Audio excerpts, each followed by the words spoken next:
রংতুলির আঁচড়ে নতুনভাবে সাজছে যাত্রীবাহী লঞ্চ। ঘরমুখ মানুষের নিরাপদ যাত্রা নিশ্চিত করতে চলছে শেষ সময়ের কর্মব্যস্ততা।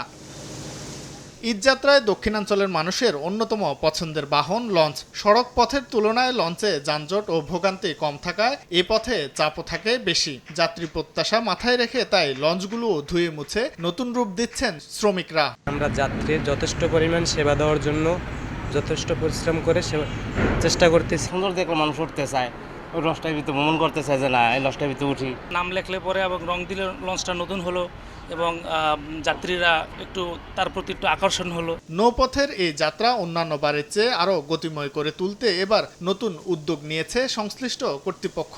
যাত্রী চাপ নিয়ন্ত্রণে সদরঘাটের পাশাপাশি এবার লঞ্চ ভিড়বে বছিলা ব্রিজ ঘাট এবং কাঞ্চন ব্রিজ সংলগ্ন শিমুলিয়া ট্যুরিস্ট ঘাটেও। বছিলা থেকে 6টি আর শিমুলিয়া থেকে 2টি লঞ্চ চালানোর ব্যবস্থা নেওয়ার কথা বলছেন কর্মকর্তা। সদরঘাটে চাপ কমানোর জন্য 2টা ঘাট সৃষ্টি করা হয়েছে যে ঈদ উপলক্ষে। একটা হলো বছিলা আর একটা হলো কাঞ্চন ব্রিজ সংলগ্ন, এটা হলো শিমুলিয়া টুরিস্ট ঘাট। হ্যাঁ, এখান থেকে বিকল্প হিসাবে আমরা দিনের বেলা লঞ্চ চালাবো।